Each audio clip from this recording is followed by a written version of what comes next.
Les incidents qui arrivent devraient être des incidents ponctuels, imprévus. Pas que quelqu'un n'ait jamais suivi de consultation prénatale, on ne sait pas comment est son bassin, on découvre une petite bonne femme, excusez le mot, de 1,50 m, mariée naturellement avec un monsieur costaud de 2 mètres, qui arrive avec un bébé plus gros que le bassin qui ne peut pas passer. Ça doit être dépisté avant, pour qu'à la maternité, un jour dans la nuit à 3 h du matin, on ne débarque pas quand les équipes ne sont pas mobilisées et pour connaître ces accidents qu'on a régulièrement. Le travail effectivement est divisé en 3 phases.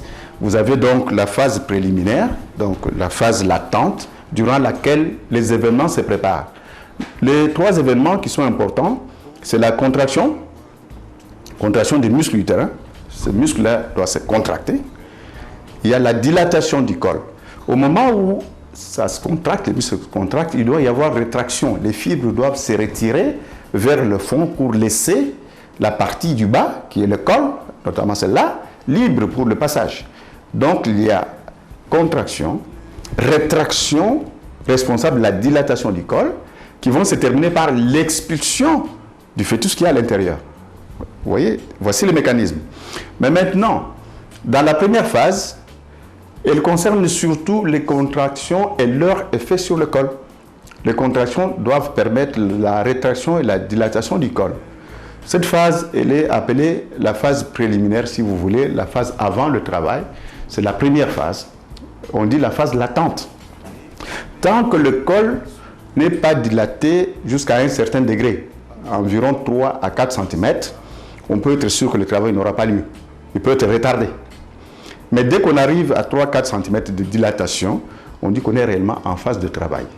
Les contractions deviennent constantes, régulières, sensibles, toniques, douloureuses. Et elles doivent avoir une certaine fréquence d'apparition qui permet de dire que le travail est normal ou pas. Si vous avez une contraction toutes les 3 minutes qui dure environ 40 à 45 secondes, vous êtes sûr qu'au bout de 10 minutes, vous en avez 3. Au bout de 4 heures, vous avez un travail normal chez une femme qui n'a pas de problème. Par contre, si c'est une jeune qui vient accoucher primipare pour la première fois, il est un peu long parfois. On peut aller jusqu'à 8 à 12 heures. Mais chez une femme qui a déjà accouché, dont le col s'est déjà dilaté et qui est devenu souple, le travail c'est entre 4 et 8 heures. Donc les phases, première phase, phase latente. Deuxième phase active, contraction régulière avec effet sur le col et l'avancement du bébé. Les 3 éléments. Ensuite, après expulsion, nous avons la phase de délivrance qui est aussi importante que la première.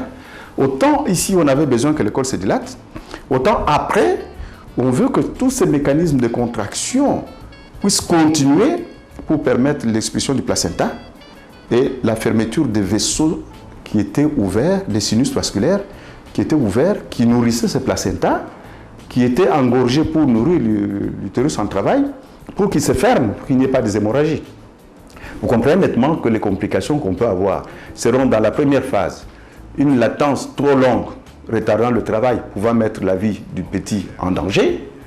Pendant la deuxième phase active, une absence de dilatation. Il n'y a pas de rétraction, il n'y a pas de dilatation, donc il n'y a pas ouverture du col. Du coup, malgré les fortes contractions, le travail n'avance pas. On peut avoir la descente qui est retardée, prenons un gros fœtus qui va dans une filière qui est impropre à son passage, la phase active peut être bloquée par ça. Et puis il y a, après l'expulsion, avec les risques que peut entraîner un utérus atone, donc il ne se contracte pas normalement, qui n'arrive plus à fermer les sinus vasculaires, les risques d'hémorragie après.